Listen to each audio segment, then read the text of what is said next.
नमस्कार प्यारे मित्रों, आप लोग कैसे हैं। आई होप कि आप लोग अच्छे होंगे और आपकी पढ़ाई बेहतर चल रही होगी और आप लोग अपने जीवन को बेहतर बनाने के लिए अथक प्रयास कर रहे होंगे। और आज आप लोगों के लिए क्या लेकर आए हैं, एक बेहतरीन टॉपिक्स लेकर आए हैं जहां से एग्जाम में बार बार प्रश्न पूछे जाते हैं। और आप लोग देखिएगा आज के इस सेशन में आपको बहुत ही मजा आने वाला है। और देखिएगा प्यारे मित्रों कि जनजातियों से संबंधित ऐसे ऐसे प्रश्न पूछे जाते हैं कि बच्चा या तो ऐसा लगेगा कि सुना नहीं है और सुना है तो वो कंफ्यूजिंग होगा। जी हाँ, तो आज मैंने इसी कंफ्यूजिंग को दूर करने के लिए आप लोगों को जनजातियों से संबंधित उस महत्वपूर्ण टॉपिक्स को लेकर आया हूं जहां से एग्जाम में बार बार प्रश्न पूछे जाते हैं। और आज हम आपको जनजातियों से संबंधित उन सारे प्रश्नों को कवर करेंगे जो आपके एग्जाम में बार बार आते हैं। तो चलिए प्यारे मित्रों, हम समय को ना गंवाते हुए एक बार उसकी हल्की सी झलक देख लेते हैं। जैसे मैं आप लोगों को क्या बताने वाला हूं कि भारत के अंदर, जी हां, भारत के अंदर जनजातियां कहां कहां पर निवास करती है और भारत के अंदर कहां कहां पर जनजातियां नहीं निवास करती है, जनजाति शब्द किसने दिया है और जनजातियों से संबंधित अनुच्छेद कौन कौन से हैं, इन सारे टॉपिक्स को कवर करते हुए हम आगे को चलेंगे और देखेंगे कि यहाँ से कैसे कैसे प्रश्न बनते हैं। तो चलिए प्यारे मित्रों, हम समय को ना गंवाते हुए अपने मंजिल की ओर चलते हैं और ये देखते हैं कि आखिर जनजाति है क्या। जी हाँ, जनजातियों के बारे में हम सर्वप्रथम देखेंगे। जनजातियां, जी हाँ, जनजातियां है क्या, इस पॉइंट को आप देखिएगा कि जनजातियों से संबंधित आखिर जनजाति शब्द कैसे पैदा हो गया है। आखिर वो भी तो मनुष्य है, लेकिन उनको जनजातियों की श्रेणी में क्यों रखा गया है। प्यारे मित्रों, इस पॉइंट को आप ध्यान में रखिएगा। मैं आप लोगों से कहना चाहता हूं, याद रखना, जनजातियां, जितनी भी जनजातियां हैं, याद रखना वो हमारे और आप लोगों के बीच से ही वो लोग हैं जो आज तक समाज में जो है शिक्षा का अभाव रहा है। और वो लोग कि क्या है, संस्कृति अलग है, कल्चरल अलग है, और वो लोग क्या है, भारत की मुख्य धारा से बिछड़े हुए लोग हैं। जी हाँ, भारत की मुख्य धारा से वो बिछड़े हुए लोग हैं। और वो लोग क्या करते हैं, वो आप और हमारी तरह ना रह करके कुछ उनकी संस्कृति है उसी आज तक वो पुरानी संस्कृति में जकड़े हुए हैं। और आप लोग क्या करते हैं कि हम लोग, हमारे भारत के लोग, हमारे देश के लोग, हमारे भारत सरकार जो है उन लोगों को शिक्षित करने के लिए कुछ आयोग को गठित किया है। कुछ जैसे उन लोगों को लोकसभा में भी छूट दी गई है, राज्यसभा में भी छूट दी गई है। ये सारे पॉइंट है, आप इन सारे पॉइंट को आप देखिएगा और ताकि यहां से एग्जाम में प्रश्न बने तो आप उन सारे प्रश्नों को कर पाए। तो चलिए प्यारे मित्रों, सबसे पहले तो ये जान लेते हैं कि भारत के वह कौन से ऐसे राज्य हैं जहां पे जनजातियां नहीं पाई जाती है। जी हां, भारत के वह कौन से ऐसे राज्य हैं जहां जनजातियां नहीं निवास करती है। तो आपकी जानकारी के लिए बताना चाहता हूं कि जनजातियां कहां कहां पर निवास नहीं करती है। जैसे आप देखिएगा जी, दिल्ली, जी हां, दिल्ली में, हरियाणा में नहीं निवास करती है। और साथ में कहां पर, पंजाब, जी हां, पंजाब, चंडीगढ़ और पुदुचेरी। जी हां, इस पॉइंट को ध्यान में रखिएगा, कहां कहां पर जनजातियां जो है नहीं निवास करती है। तो आपकी जानकारी के लिए बता देना चाहता हूं कि भारत में दिल्ली, हरियाणा, पंजाब, चंडीगढ़ और पुदुचेरी, इन क्षेत्रों में जनजातियां निवास नहीं करती है। जी हां, कौन कौन सा है, दिल्ली है, हरियाणा है, पंजाब है, चंडीगढ़ है और पुदुचेरी है। इन राज्यों में जो है जनजातियां का अभाव है, जनजातियां नहीं निवास करती है। और भारत में सर्वाधिक जनजातियां निवास कहां करती है, इस पॉइंट को आप देखिएगा ताकि यहां से अगर प्रश्न आए तो उन सारे प्रश्नों को आप पूरी तरह से कर पाए। जी हाँ, सर्वाधिक जनजातियां कहां पाई जाती है? अगर हम सर्वाधिक की बात करें तो याद रखना सर्वाधिक जनजातियां निवास करती है मध्य प्रदेश में। कहां पर निवास करती है? मध्य प्रदेश में निवास करती है। और इसी मध्य प्रदेश से लगी हुई जो सीमा है इसके बगल में क्या है? महाराष्ट्र। जी हाँ, मध्य प्रदेश, महाराष्ट्र और उड़ीसा। जी हाँ, मध्य प्रदेश, महाराष्ट्र और उड़ीसा भारत के ऐसे राज्य हैं यहां पर सर्वाधिक जनजातियां पाई जाती है। जी हां, भारत में सर्वाधिक जनजातियां वाला जो राज्य है मध्य प्रदेश है। मध्य प्रदेश की सीमा से लगा हुआ जो है महाराष्ट्र है, और महाराष्ट्र के और इस साइड में जाएंगे, पूर्वी क्षेत्र में जाएंगे। आप जानते हैं कि भारत के ऐसे ऐसे पश्चिमी क्षेत्र है और ये पूर्वी क्षेत्र है, और इसी पूर्वी क्षेत्र में एक राज्य है जिसका नाम क्या है? उड़ीसा। ये उड़ीसा में भी निवास करती है। मध्य प्रदेश, महाराष्ट्र और उड़ीसा में भारत में सर्वाधिक जनजातियां निवास करती है। इन सारे पॉइंट को आप ध्यान से सुनिएगा, इन सारे पॉइंट्स को आप एग्जाम में नोट करके रखिएगा, और एग्जाम के टाइम आपको क्या करना है, इनको एक बार आपको दोहरा कर जाना है, क्योंकि यहाँ पर 95% है कि जनजातियों से संबंधित हमेशा एग्जाम में एक प्रश्न पूछा जाता है। तो प्यारे मित्रों, मेरी बात को आप लोग गौर कीजिए, पेन कापी उठा करके इन सारे पॉइंट्स को आपको नोट करना है, ताकि यहां से एग्जाम में प्रश्न बने तो आप उन सारे प्रश्नों को पूरी तरह कर पाएं। तो प्यारे मित्रों, अब ये देखेंगे, जी हां, ये देखेंगे कि भारत की सबसे बड़ी जनजाति कौन है। जी हां, अगर बात करें कि भारत में सबसे बड़ी जनजाति समूह कौन सा है, तो याद रखना सबसे बड़ी जनजाति समूह, जी हां, सबसे बड़ी जनजाति समूह की बात करें तो याद रखना 2011 की जनगणना के अनुसार, जी हां, 2011 की जनगणना के अनुसार यदि बात करें तो याद रखना भारत की जो सबसे बड़ी जनजाति है वह जनजाति कौन सी है? तो याद रखना भील जनजाति। जी हां, भील जनजाति भारत की यह सबसे बड़ी जनजाति है, और ये किस जनगणना के अनुसार इसका निर्धारण किया गया है? याद रखना 2011 की जनगणना के अनुसार भारत की यह सबसे बड़ी जनजाति है, भील जनजाति है। भील जनजाति कहां निवास करती है? तो याद रखना यह मध्य प्रदेश में निवास करती है। भारत की दूसरी सबसे बड़ी जनजाति कौन है? तो याद रखना दूसरी सबसे बड़ी जनजाति की बात करें तो याद रखना गोंड जनजाति है। जी हां, कौन सी जनजाति है?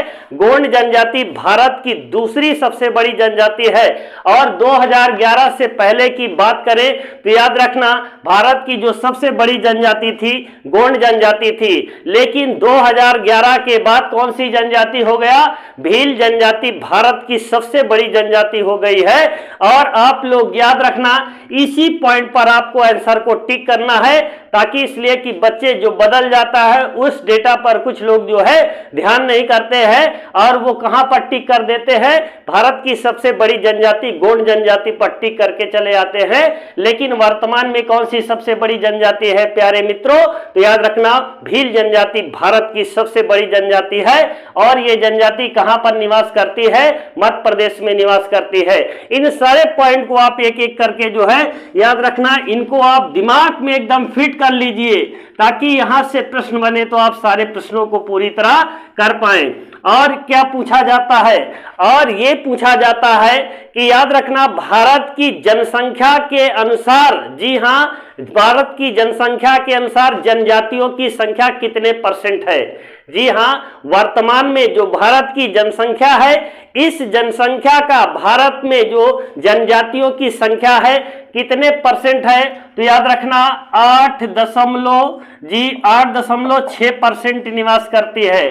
पूरी जो भारत में जनजातियां हैं 8.6%, किसी बुक में 8.14% भी दे रखा है, लेकिन आपको टिक कहां पर करना है? 8.6% पर टिक कीजिएगा। जी हां, 8.6% पर आपको टिक करना है। भारत भारत की हमारी जो जनसंख्या है उस जनसंख्या का 8.6% भारत के अंदर जो है जनजाति के लोग निवास करते हैं। इन सारे पॉइंट्स को आप ध्यान में रखिएगा ताकि यहां से प्रश्न बने तो आप उन सारे प्रश्नों को पूरी तरह कर पाएं। अब ये हम देखेंगे कि अनुच्छेद, जी हां, जनजातियों से संबंधित वो सारे महत्वपूर्ण अनुच्छेद कौन कौन से हैं जहां से एग्जाम में बार बार प्रश्न पूछे जाते हैं।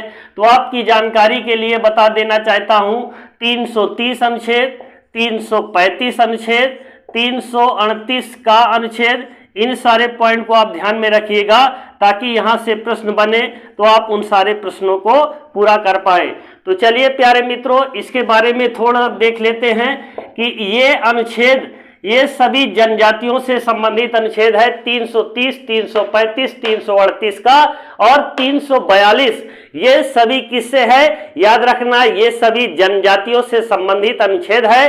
और मैंने इसमें आपको सारे उस पॉइंट को कवर किया है कि वह चाहे अनुच्छेद से पूछेगा, चाहे भारत की जनजातियों से संबंधित पूछेगा, उन सारे प्रश्नों को मैंने यहां पर कवर किया है ताकि उसको आप पूरी तरह फुर्ती में के साथ जो है उसकी खोपड़ी में आग लगा दो।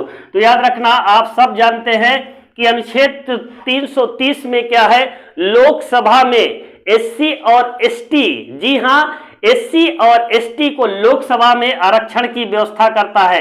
किसमें बात करता है, लोकसभा में एससी के लिए जो है आरक्षण की व्यवस्था करता है। कौन सा अनुच्छेद, 330 में। इसमें एससी का भी है और किसका है, एससी का भी है, और एसटी के लिए जो आरक्षण की व्यवस्था का प्रावधान किया गया है तो याद रखना वो लोकसभा में किया गया है। एसटी के लिए जो सीटों का निर्धारण किया गया है 330 अनुच्छेद में किया गया है। अब ये देखेंगे कि अनुच्छेद 335 में क्या है। जी हां, अनुच्छेद 335 की यदि हम बात करें तो प्यारे मित्रों इसमें क्या है, इसमें जनजातियों के लिए, जी हां, जनजातियों के लिए नौकरी में आरक्षण की व्यवस्था। जी हां, किसमें, नौकरी में आरक्षण की व्यवस्था की बात करता है। जी हां, नौकरी में, सेवाओं में जो आरक्षण की बात करता है अनुच्छेद 335 करता है। और किसके लिए है, ये भारत के अंदर अनुसूचित जनजातियों के बारे में बात करता है अनुच्छेद 335।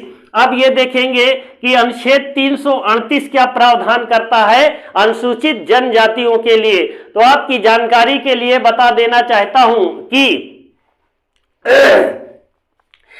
अनुच्छेद 338, जी हां, कि अनुच्छेद 338 में अनुसूचित जनजाति आयोग का प्रावधान किया गया है। जी हां, अनुसूचित जनजाति आयोग का गठन किया जाएगा।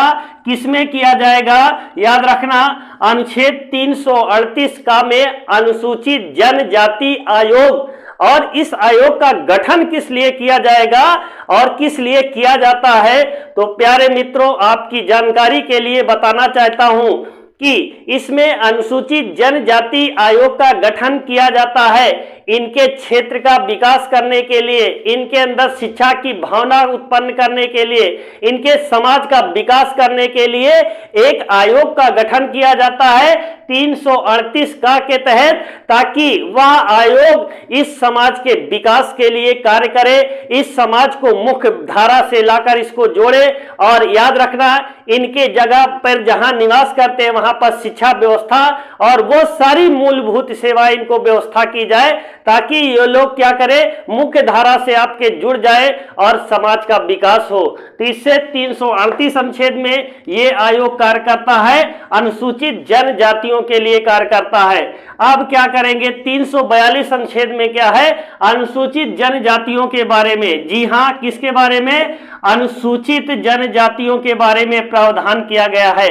और किस अनुच्छेद में किया गया है, 342 अनुच्छेद में। आई होप कि आप लोग यहां तक की जो बातें हैं उसको पूरी तरह से एक एक पॉइंट टू पॉइंट समझा होगा। अगर आप नहीं समझा है तो वीडियो को कृपया एक बार पुनः चला लीजिएगा और आपके दिमाग में पूरी तरह फीड हो जाएगा। अब हम क्या करते हैं, भारत की कुछ प्रमुख जनजातियां, जी हां, भारत के अंदर निवास करने वाली कुछ प्रमुख जनजातियां हैं और उन जनजातियों पर एक नजर डालते हैं और देखते हैं कि ये जनजाति किस राज्य में निवास निवास करती है। जी हाँ, देखेंगे सबसे पहले हम देखेंगे ऊपर क्या लिखा है, टोडा जनजाति किस राज्य में निवास करती है। तो याद रखना, टोडा जनजाति नीलगिरी पर्वत पे निवास करने वाली जनजाति है, टोडा जनजाति नीलगिरी पर्वत। उसके नीचे आएंगे इरुला।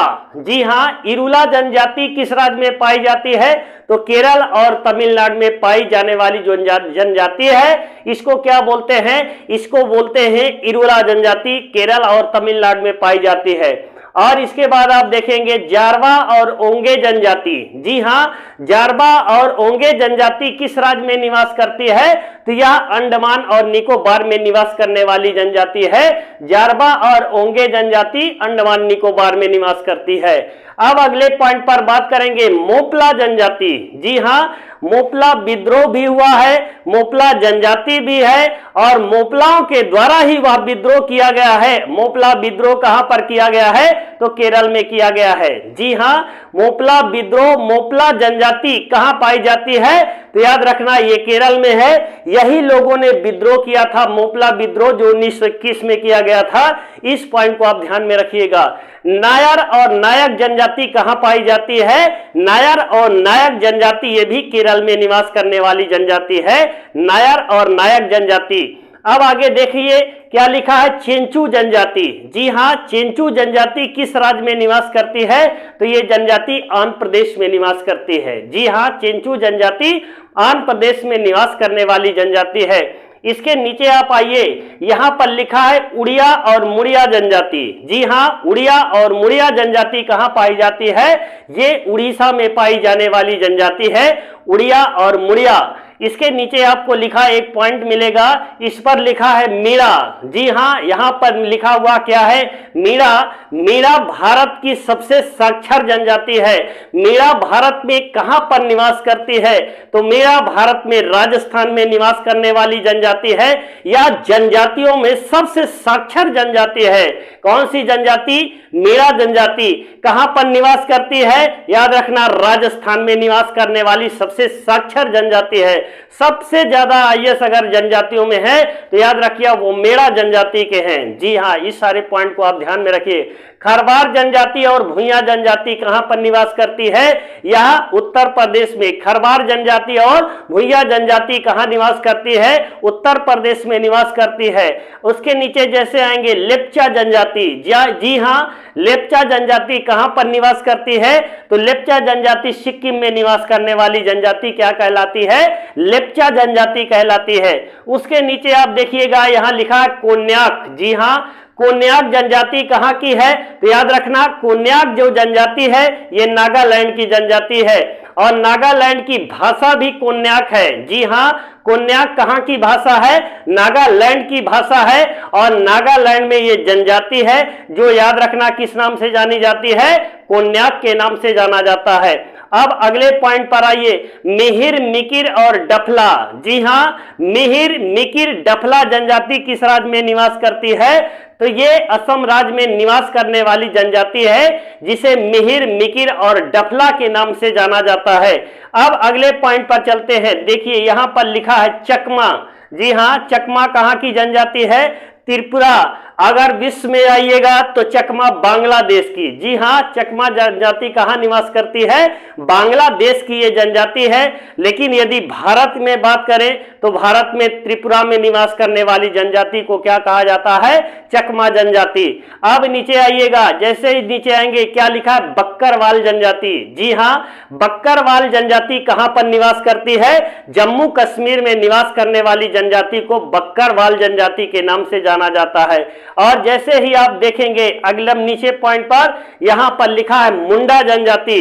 और मुंडा जनजाति कहां पर निवास करती है, छोटा नागपुर में पठार में निवास करने वाली जनजाति को क्या कहा जाता है, मुंडा जनजाति कहा जाता है।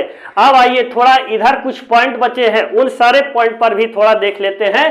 क्या लिखा है, थारू जनजाति। थारू जनजाति उत्तराखंड की सबसे बड़ी जनजाति है। जी हाँ, थारू जनजाति उत्तराखंड की सबसे बड़ी जनजाति है। थारू जनजाति क्या करती है, दिवाली को शोक दिवस के रूप में मनाने वाली जनजाति है। यह उत्तराखंड की सबसे बड़ी जनजाति है और थारू जनजाति उत्तर प्रदेश में भी निवास करती है।